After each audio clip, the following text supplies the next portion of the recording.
So today I'm joined by Chessa Eskandanian-Yee, CEO of LeaderEQ. Welcome. Nice to meet you, Scott. Now, how does LeaderEQ inspire this constant improvement for business leaders and their organizations?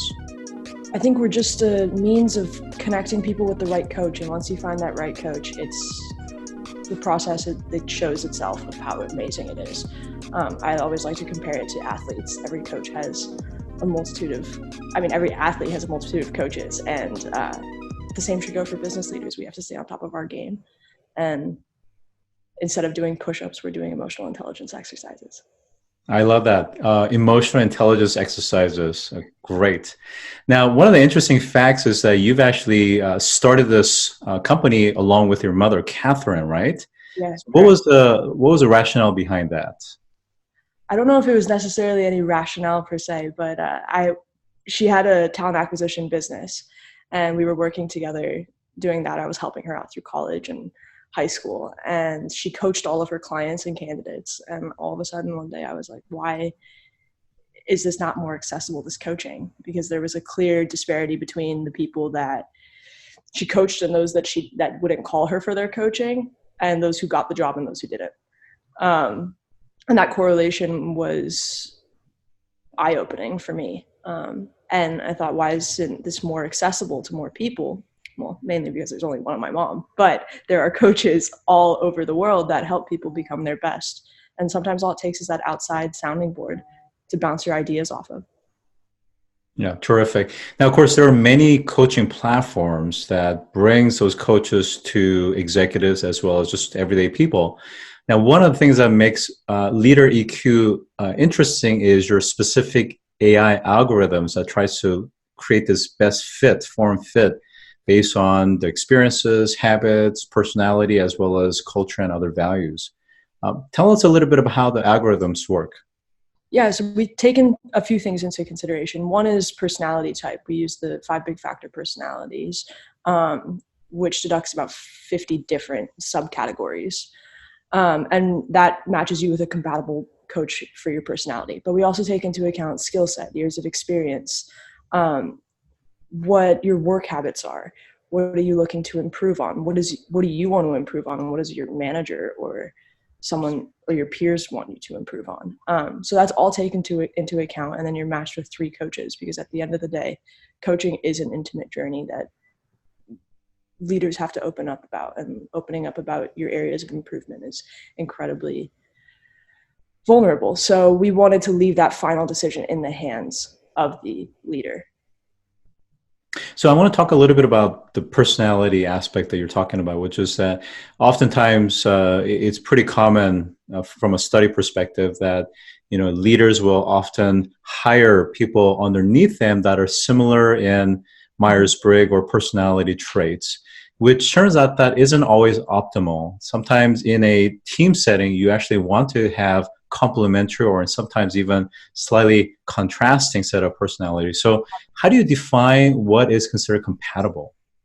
Compatible is the opposite of the hire like me kind of idea. We want someone that's been in your shoes, so maybe someone that has done the job that you're doing or understands the field that you're in, but we don't want you to necessarily pick a coach that has all the same habits as you. We're all human, so we all have our areas of improvement. So we don't want you to pick a coach or match you with a coach that has the exact same areas of improvement that you do. Otherwise, they won't be able to help you with growing.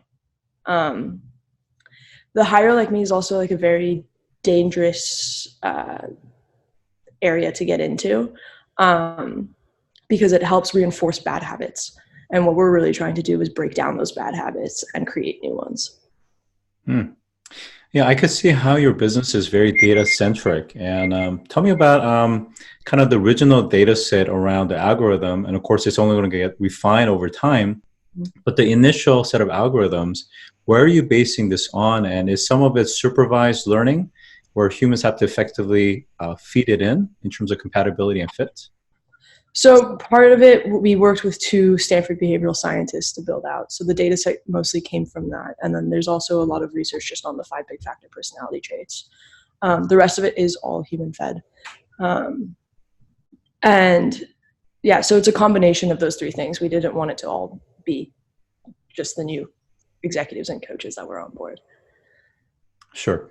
Now, in one of your online interviews, I think it was Forbes, you mentioned that one of the real goals behind LeaderEQ is to help executives who feel lonely at the top. So my first question is, how do you know that's true?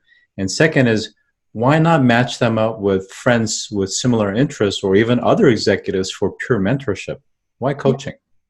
How we got to know that executives were lonely at the top, we were fortunate to be in the talent acquisition space. So the executives were our clients by nature.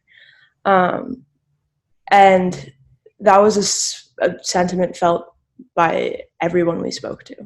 That even if they love their jobs, even if they love what they do, it gets stressful. And sometimes when it's stressful and you're the boss, you can't go out and get a drink with the people below you and tell them about everything that's going wrong.